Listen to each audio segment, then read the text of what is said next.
환영합니다. 이 시간 우리의 마음과 뜻과 정성을 다하여서 우리와 어디에서나 함께 하시는 하나님께 예배하는 그러한 한 시간을 갖기를 원합니다.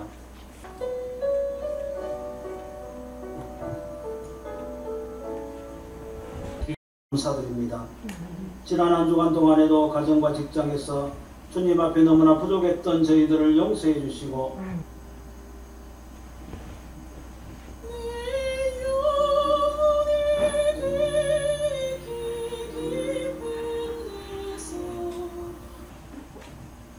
그러나 에바브로디도를 너희에게 보내는 것이 필요한 줄로 생각하노니 그는 나의 형제요 함께 수고하고 함께 군사된 자요 너희 사자로 내가 쓸 것을 돕는 자라. 보석은 그 자체의 질과 크기 그것도 중요하지만은 마지막에 그 가치를 결정하는 것은 그 보석을 얼마나 잘 세공했는가 다듬었는가에 달려 있다라고 합니다. 기술자가 기계로 균일하게 다듬고 또 그것을 연마했을 때 더 그 광채가 크게 나고 값어치가 올라간다. 여러분, 이 사실은 다만 보석에만 해당되는 것은 아닐 것입니다. 사람에게도 마찬가지인 것이죠. 사람들은 여러 다른 면이 있습니다. 가정적인 면이든 혹은 사회적인 면이든 그리고 교회에서의 신앙적인 면이든 말입니다. 그런데 나의 그 여러 면들 중에 그 여러 면이 다 똑같고 그리고 잘 다듬어져 있고 빛이 난다면 참 귀하고 아름다운 사람이겠으나 그러나 그 중에 한 면이라도 고르지 못하고 문제가 있다면 우리가 제대로 빛을 발휘할 수 없는 것입니다.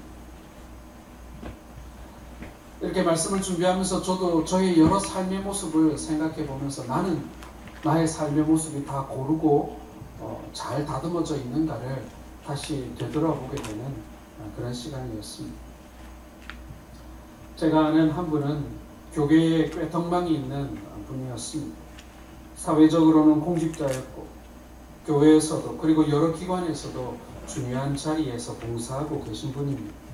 그런데 어느 날 저와 가까운 분이 이분이 이렇게 중요한 자리에 있어도 되겠는가 라고 제게 묻는 것입니다. 삶의 한 면이 심각하게 빛을 잃어버린 것입니다. 다른 사람에게는 인정받았는데 가정에서는 인정받지 못하는 사람도 있습니다. 아내에게 인정받지 못하는 사람도 있고 자녀에게 인정받지 못하는 그런 사람도 있습니다. 잘 다듬어지지 않은 한 부분 때문에 전체의 가치가 훼손되어져 버리는 그런 문제가 우리의 인생 가운데도 있을 수 있다라는 것입니다. 삶의 모든 면이 아름답게 다듬어지고 그것이 제 빛을 낼 때 그 생애가 아름다운 것 아니겠습니까? 물론 이것은 굉장히 어려운 일입니다. 문제없는 인생이 어디 있겠어요? 오늘 본문에 사도 바울이 그처럼 보석처럼 여겼던 사람, 보배처럼 여겼던 사람, 그 사람이 바로 에바브로디도라는 사람입니다. 여러분, 이 에바브로디도라는 사람의 이름의 뜻은요, 영어로 말하면 참 매혹적인이라는 뜻입니다. 보석처럼 매력 있는 사람이라는 뜻인 것이죠. 이 에바브로디도는 원래 빌립보 교회의 성도였습니다. 그런데 로마 감옥에 수감되어 있는 사도 바울에게 빌립보 교회가 선교비를 보내기 위해서 대표로 보낸 사람이 바로 이 에바브로디도입니다. 그를 선택해서 보낸 거예요. 단순히 돈만 전해주는 사람이 아니라 사도 바울의 옥바라지를 위해서 교회에서 그에게 그 역할을 위임한 것입니다. 그런데 이 빌립보 교회가 분명 건강한 사람을 뽑아서 보냈을 텐데요. 이 에바브로디도가 바울을 섬기는 가운데 얼마나 충성을 다했든지 그만 병이 들고 만 것입니다. 지금 바울은 에바브로디도 편에 자신의 서신을 들려서 빌립보 교회로 보내고 있습니다. 에바브로디도는 그가 아팠다는 소식을 듣고 빌립보 성도들이 얼마나 걱정을 했을까 염려한 나머지 지금 빨리 돌아가려고 하는 것입니다. 건강이 회복된 이후에 에바브로디도는 그들을 안심시키고 싶었습니다. 다시 가족을 만나고 싶었겠지. 뿐만 아니라 바울도 마찬가지. 이 에바브로디도가 지금 건강이 회복되기는 했지만 중병을 앓고 난 이후니 이 좀 집으로 돌려보내서 요양을 시키든지 아니면은 다시 가족들에게 가서 이렇게 사람들을 안심시키는 것이 바울의 입장에서도 마음이 편한 겁니다.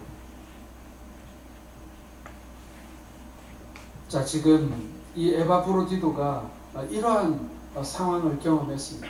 이렇게 어려운 과정을 거쳐서 지금 다시 빌립보로 돌아가고 있는데 오늘 바울이 이 에바브로디도에 대하여 이야기한 내용을 살펴보면서 이 사람이 과연 어떤 사람이었는지 우리는 한번 살펴볼 필요가 있다라는 것입니다. 여러분 29절에 보면 이 에바브로디도에 대해서 이렇게 얘기합니다. 너희가 주 안에서 모든 기쁨으로 그를 영접하고 또 이와 같은 자들을 존귀 여기라 라고 되어 있습니다. 하나님의 사람이었던 사도였던 바울의 눈에 이 사람이 존귀한 사람이다 이렇게 소개되어지는 에바브로디도입니다. 자, 그러면 무엇이 이 사람을 그렇게 보석같이 빛나게 만들었을까요? 이것을 우리는 본문 가운데 세 가지를 통해 살펴볼 수 있습니다. 첫 번째는 여러분, 이 에바브로디도는 바울과 같은 신앙 고백을 가진 형제였다라는 것입니다. 자, 25절 상반절을 다시 보시기 바랍니다. 그러나 에바브로디도를 너희에게 보내는 것이 필요한 줄로 생각하노니 그는 나의 형제요. 여러분, 여기서 바울이 이 에바브로디도를 형제라고 칭하고 있습니다. 여러분, 이것은 사도 바울의 신앙 고백과 에바브로디도의 신앙 고백이 만나고 있는 단어입니다. 내가 예수 그리스도를 주님으로 영접할 때 내 모든 죄가 용서를 받습니다. 내 죄는 우리 주님의 십자가에서 모두 처형당합니다. 그 값을 치렀습니다. 그리고 하나님 앞에서 내 죄값이 치러졌기 때문에 나는 의롭다고 여김을 받게 되지. 그런데 그 다음에 놀라운 축복이 따라옵니다. 바로 하나님을 우리가 아버지라고 부를 수 있게 되는 것이죠. 그러한 특권이 우리에게 주어진 것입니다. 하나님의 자녀가 되었습니다. 영접하는 자, 곧 그 이름을 믿는 자들에게 주어지는 하나님의 자녀가 되는 특권을 우리에게 주신 것입니다. 하나님을 아버지라고 부르기 시작한 다음부터 여러분, 우리 주변에 있는 동료 그리스도인들을 향해 우리는 동일한 신앙 고백으로 그들을 대하게 됩니다. 그것이 무엇입니까, 여러분? 우리가 다른 교우들을 형제라고 부르고 자매라고 부르게 되는 것입니다. 우리는 이제 한 가족이 되었다. 한 아버지를 모신 형제다. 우리가 그렇게 서로를 칭하게 되는 것입니다. 그러니까 이거는요, 여러분, 우리 모두가 동일한 신앙 고백을 가지고 있지 못하면 절대로 형제라고 자매라고 부를 수 없는 거예요. 우리가 동일한 아버지 밑에 있지 않으면 절대로 우리가 그렇게 칭할 수 없는 거예요. 우리가 가족이라고 말할 수 없는 거고 형제라고 말할 수 없는 것입니다. 오늘 바울과 에바브로디도는 섬김을 받는 자와 섬기는 자로 만났지만 그러나 이 두 사람은 서로 형제. 이 말은 여러분, 바울과 에바브로디도가 동일한 신앙 고백을 가진 사람이다라는 것을 말해주는 것입니다. 여러분, 우리가 언제 보석과 같이 빛날 수 있는가? 바로 바울 사도가 가지고 있었던, 그리고 우리 앞서 믿음의 길을 걸었던 우리의 선배, 그리고 우리의 선진들이 걸었던 그 믿음을 우리가 그대로 계승하고 있는가? 우리가 그 신앙 고백을 그대로 우리가 물려받았는가? 여러분, 그것이 우리의 신앙의 삶의 빛을 결정한다라는 것입니다. 안타깝게 생각해야 하는 것이 하나 있습니다. 언젠가부터 우리 장로교회 직분 안에는 이 계급의 체계가 이렇게 들어와 버리고 있다라는 것입니다. 관료주의적인 사고방식이 들어와서 목사가 제일 위에 있고 그 다음이 장로고 그 다음이 권사고 그 다음이 안수집사고 그 다음이 서리집사고 이런 생각들을 우리가 하기 시작했다라는 것입니다. 누가 높은가, 누가 주도권을 가졌는가에 관심을 가지기 시작합니다. 여러분, 아닙니다. 누구나 우리들은 형제이고 자매인 것입니다. 교회 가운데 피부치 형제와 자매들 간에 군림하고 지배하고 싸우는 일은 바로 이러한 한 형제 되었다, 한 자매 되었다라는 신앙 고백을 심각하게 무너뜨리는 일이라는 것입니다. 여러분, 직분이라는 것은요, 섬김의 의미 외에는 아무것도 아닌 것입니다. 우리가 누군가를 섬길 준비가 되어 있지 않다면 이 직분은 아무 의미가 없는 것입니다. 칭찬받을 만한 일이 못 된다라는 것이죠. 목사로, 장로로, 집사로, 권사로 교회를 섬긴다는 것은 형제들의, 자매들의 필요를, 부족함을 나의 것으로 채워준다는 의미인 것입니다. 우리의 형제와 자매가 굶주리고 영혼이 피폐해 간다면 우리가 어떻게 무관심할 수 있겠습니까? 당신이 교회 나온 지 나보다 연륜이 짧으니 나를 섬기시오가 아닌 거예요. 어린 동생을 먹이고 입히는 것과 같이 나의 수고로 그 사람들을 돕는 것입니다. 여러분, 모든 직분의 근본 정신은 바로 형제 사랑인 것입니다. 사도 바울은 흔히 말하는 것처럼 에바브로디도를 자신의 부하나 혹은 하인이라고 하지 않았습니다. 무엇이라고 했습니까? 자신의 형제라고 했던 것입니다. 이것이 여러분, 바울이 우리에게 가르쳐주는 첫 번째 신앙 고백인 거예요. 에바브로디도가 보석처럼 빛날 수 있었던 그 이유가 바로 이 신앙 고백에 있었던 것입니다. 에바브로디도에게도 바울과 같은 신실한 신앙 고백이 있었기 때문에 형제된 것입니다. 여러분, 이것이 없으면요, 하나님의 보석이 될 수가 없는 것입니다. 한 교회는 한 신앙 고백 위에 있는 거예요. 한 교회에 우리가 성도여, 우리가 형제와 자매가 되었다는 것은요, 우리가 한 신앙 고백 위에 있다는 것을 의미하는 것입니다. 여러분, 이것만큼 우리의 정체성을 정확하게 말해주는 것이 없는 거예요. 에바브로디도에게서 바울은 그걸 발견한 거예요. 그런 바울이 이 에바브로디도 그 중심에 있는 이 동일한 신앙 고백을 발견했기에, 야, 이 사람은 보물이다, 이 사람은 보배다, 이 사람은 존귀한 사람이다, 그렇게 평가하게 된 것입니다. 사랑하는 성도 여러분, 우리 가운데 있는 이 신앙 고백을 온전히 붙들 수 있기를 바랍니다. 바울이 가졌고 에바브로디도가 가졌던 이 신앙 고백이 오늘 우리의 신앙 고백인 줄 믿습니다. 이것이 있어야 여러분, 우리의 삶에 빛이 날 수 있는 것입니다. 이러한 신앙 고백 위에, 이 동일한 신앙 고백 위에 우리가 한 형제 되는 은혜를 누리는 저와 여러분들 되시기를 주의 이름으로 축원합니다. 아멘. 두 번째로 여러분, 오늘 에바브로디도는 바울과 함께 수고하는 동력자였다, 이렇게 성경은 증언하고 있습니다. 자, 25절 하반절을 보시기 바랍니다. 함께 수고하고 함께 군사된 자여, 너희 사자로 내가 쓸 것을 돕는 자라. 여러분, 두 번째 신앙 고백, 이 에바브로디도의 삶을 통하여 드러나는 신앙 고백이 있는데, 그것은 함께 수고하는 자라는 것입니다. 여러분, 이 말은 무엇을 의미하냐면 동력자라는 뜻입니다. 이 말은 다른 뜻이 아닙니다. 바로 예수 그리스도가 우리의 주인이 되었기에 그와 함께 일하는 우리 모두는 동력자라는 이야기입니다. 예수님이 주인 되실 때 주님은 우리에게 임무를 부여해 주십니다. 예수님이 우리의 주인이 되어 주실 때 우리는 그 일을 함께 감당하는 동력자가 되는 것입니다. 교회에서 목사님만 일하는 장소가 교회가 아니지 않습니까? 장로님만 일하는 장소가 교회가 아니지 않습니까? 모든 성도가 일하는 곳이 교회입니다. 다시 말하면 하나님 안에서 성도로 부름받은 모든 사람들은 교회 안에서 그 맡기운 일들이 있다라는 것입니다. 예외가 있을 수가 없어요. 모든 구원받은 성도라면 교회에서 배우든지 가르치든지 해야 합니다. 돕든지 일하든지 해야 합니다. 여러분, 우리가 속한 기관들을 돌아보시기 바랍니다. 낙심한 회원이 있습니다. 신방의 책임이 함께하고 있는 회원들에게 주어지는 거예요. 교육자들이 매년 연말이 되면 교사를 확보하느라고 아주 비상이 걸립니다. 여러분, 교육자들 의리 깨지 마시고 교회에서 부르실 때 자원하여 섬겨주시기를 바랍니다. 사랑하는 성도 여러분, 그것이 아주 작은 일이고 그것이 아주 빛이 나지 않는 일이라 하더라도 그것은 우리 주님과 동력자 되었기 때문에 우리가 감당하는 일인 것입니다. 우리가 예수 그리스도와 동력 동사하는 것입니다. 여러분, 이것보다 영광된 일이 또 어디 있겠습니까? 뿐만 아니라 여러분, 성도는 세상에서 일하는 사람입니다.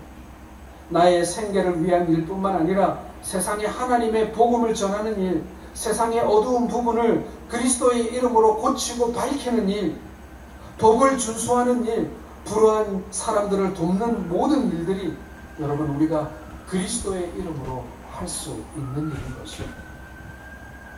또한 선교를 통해서 우리는 하나님의 동력자의 역할을 할 수 있겠죠. 우리가 드리는 선교 헌금은 우리가 선교에 동참하는 중요한 수단입니다. 선교사를 기도와 헌금으로 후원하는 일은 여러분, 우리와 함께 하고자 하시는 하나님의 일인 것이죠. 여러분, 저는 교회를 평가할 때 이 교회가 선교를 하는 교회인지 선교비를 보내는 교회인지를 구분해야 된다고 생각을 합니다. 선교를 하는 교회는 무엇입니까? 선교사와 함께 호흡하는 교회, 선교사를 위해서 기도하는 교회, 선교지에 가보는 교회, 선교비 보내는 교회죠. 저는 우리 성동교회가 선교하는 교회가 될 수 있기를 바랍니다. 그러려면 우리의 마음이 같아야 돼요. 선교사와 우리가 한 마음이 되어야 해요. 공감해야 해요. 그들의 기도의 제목이 오늘 나의 기도의 제목이 되어야 되는 것입니다. 우리가 흔히 먹는, 쉽게 먹는 라면 한 봉지도요, 선교주에서는 굉장히 귀한 음식이에요. 여러분, 우리가 생일날 되면 아침에 무슨 국 먹습니까? 미역국 먹죠. 선교주에서 미역국 먹기 얼마나 어려운 줄 아세요? 미역이 어디 있어요?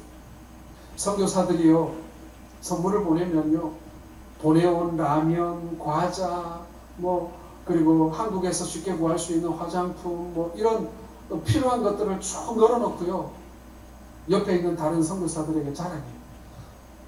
우리를 돕는 교회가 선교비만 보내는 것이 아니라 나를 잊지 않고 이렇게 관심을 가지고 이런 선물을 보내줍니다. 그래서 라면 한 봉지도 아껴서 먹는 거예요. 여러분, 그게 우리의 마음이 가는 거예요. 선교사와 우리가 마음이 닿는 거예요. 코로나19로 인하여 어려움에 처해 있는 우리의 형제들을 돌아보는 거예요. 선교지에 있는 선교사들을 돌아보는 거예요. 우리 사회에서 쉽게 만날 수 있는 가난하고 약한 자들을 돕는 거예요. 이 모든 것이 우리 주님과 함께 동력하는 것입니다. 여러분, 에바브로디도처럼 바울과 하나님의 귀한 사역에 동력하시는 보석과 같은 여러분들 되시기를 주의 이름으로 축원합니다. 그리고 세 번째로, 여러분, 에바브로디도는 바울과 함께 싸우는 군사된 자였다. 오늘 성경은 그렇게 이 사람을 평가하고 있습니다. 예수 그리스도는 우리의 대장이십니다. 그리고 우리의 싸움은 혈과 육의 싸움이 아니라 하늘의 공중 권세 잡은 자들과의 싸움입니다. 예수님이 대장이시면 우리는 뭡니까, 여러분? 예수님이 대장이시면 우리는 뭐예요? 부하가 아니라 우리는 전우예요. 바울이 지금 갇혀있는 감옥은요, 로마 군들이 지키고 있는 로마 감옥입니다. 로마 군대는 세계를 통일한 막강한 군대였습니다. 자그만치 500년이나 달하는 시대 동안 서방 세계를 이 로마 군대가 통치했습니다. 그런 로마의 힘이 어디에서 나왔을까요? 어떻게 로마군은 세계 최강의 군대가 될 수 있었을까요? 그것은 여러분, 로마 군대의 전술에 있었습니다. 로마군은 다른 나라 군대와 다른 잘 훈련된 독특한 전술을 가지고 있었습니다. 밀집 대형이라고 하는 진법이었습니다. 이것은 4세기에 등장한 전법인데, 든든한 방패를 들고 적의 화살이나 창칼이 들어올 수 없도록 옆 사람과 어깨를 맞추고 그 방패를 서로 이어서 빽빽하게 모여 행군하는 것입니다. 구령에 맞추어서 좌로 가고 우로 가고 뒤로 움직이고 앞으로 움직이면서 그 진을 깨뜨릴 수 없도록 서로가 서로를 보호하는 것입니다. 지금 사도 바울의 머리에는 그 그림이 그려지고 있는 것. 군인들은 전쟁터에 나가면 모두 같이 밀집 대형을 썼습니다. 방패를 쥔 손에 힘을 주고 한 방향을 향해 창과 칼을 세웠습니다. 계급이 높고 낮고의 문제가 아닙니다. 키가 작은 사람이든 키가 큰 사람이든 관계없었어요. 군인들 중에도 이 칼싸움 잘하는 군인이 있고 칼싸움 못하는 군인이 있고 나이 젊은 군인이 있고 나이 늙은 군인이 있잖아요. 근데 그 차별 없이 모두가 어깨와 그리고 방패를 맞대고 서로 한 벽이 되어서 이 전쟁을 치르는 것입니다. 전우를 치려고 할 때 자기 칼로 막아줍니다. 전우가 죽으면 그 다음의 위험은 자기에게 닥치는 것이기 때문에 전우를 지키는 것이 나를 지키는 거예요. 그래서 이 로마군은 철통같이 서로를 보호하면서 오합지졸같이 달려드는 무수한 적군들을 섬멸시켰던 것입니다. 여러분, 주 안에서 우리는 이처럼 동고동락하고 공생공사하는 전우임을 믿으시길 바랍니다. 그러므로 연약한 성도가 쓰러졌을 때 우리가 손을 내밀어 돌보아줘야 하는 것입니다. 형제가 어려울 때 온 교회가 기도하고 도와야 하는 이유가 바로 여기에 있는 것입니다. 내 주변의 사람이 무너지는 것이 곧 나의 위험입니다.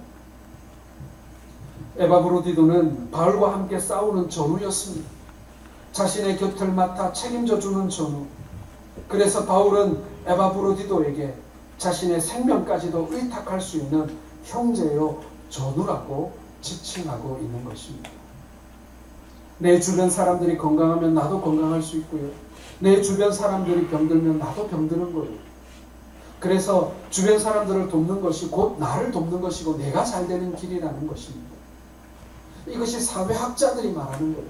이것은 신학자들이 말하는 것이 아니에요. 사랑하는 성도 여러분, 우리는 에바브로디도를 통해서 오늘 아름다운 그의 세 가지의 삶의 모습, 세 가지의 신앙 고백을 우리는 만나게 됩니다. 첫 번째는 하나님은 우리의 아버지라는 것이죠. 그래서 우리는 모두 형제고 자매라는 겁니다. 두 번째로 예수 그리스도는 우리의 주인이십니다. 그러므로 우리 모두는 동력자예요.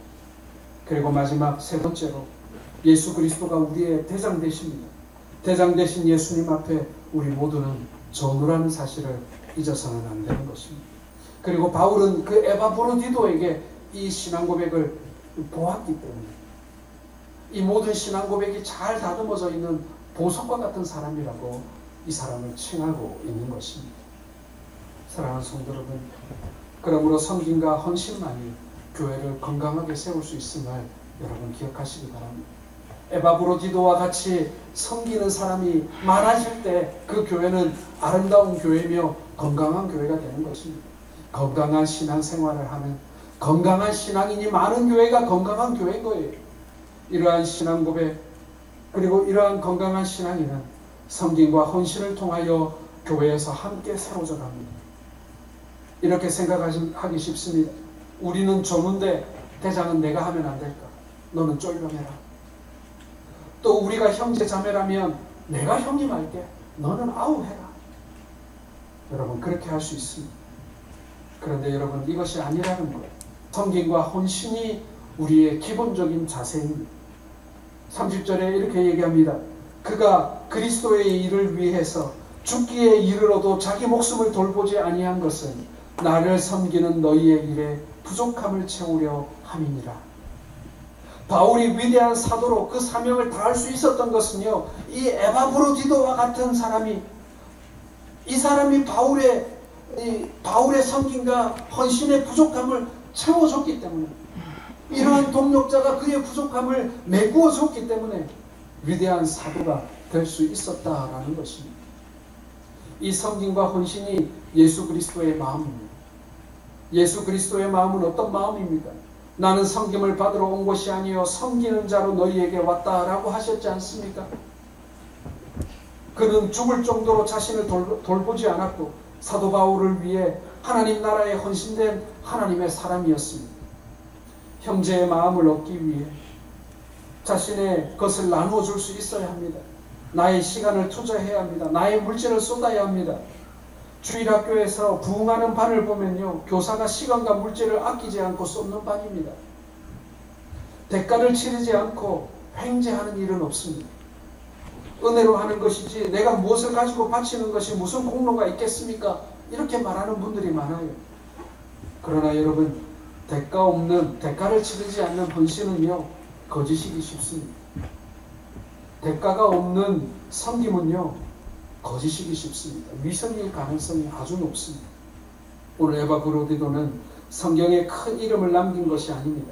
간략하게 몇 번 그의 이름이 나타났다 사라졌습니다. 그렇지만 성경은 그가 참으로 존귀한 사람이라고 기록하고 있습니다. 옥바라지가 쉬운 일이었겠습니까?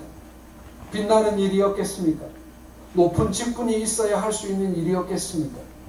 아마도 빌립보 성도들 가운데 이런 힘든 옥바라지를 자원할 사람이 별로 없었을 것입니다.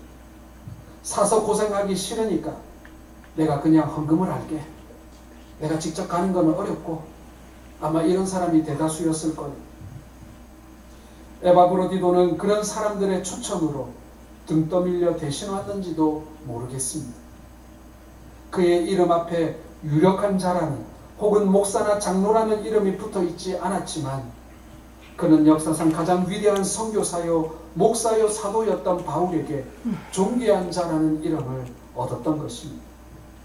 여러분, 이 존귀한 자라는 이름은요, 훗날 로마의 황제에게만 붙일 수 있는 이름입니다. 아우구스투스라는 뜻이 바로 존귀한 자라는 뜻인데, 이 이름은 황제 외에는 그 누구에게도 붙일 수 없는 이름이 되는 것입니다. 여러분, 세상에 이런 영광이 어디 있겠어요? 황제에게만 붙일 수 있었던 그 고결한 이름을 에바브로디도에게 붙여주었고요, 오늘 하나님 앞에 헌신하는 우리에게 바울 사도가 붙여주고 있다는 것입니다.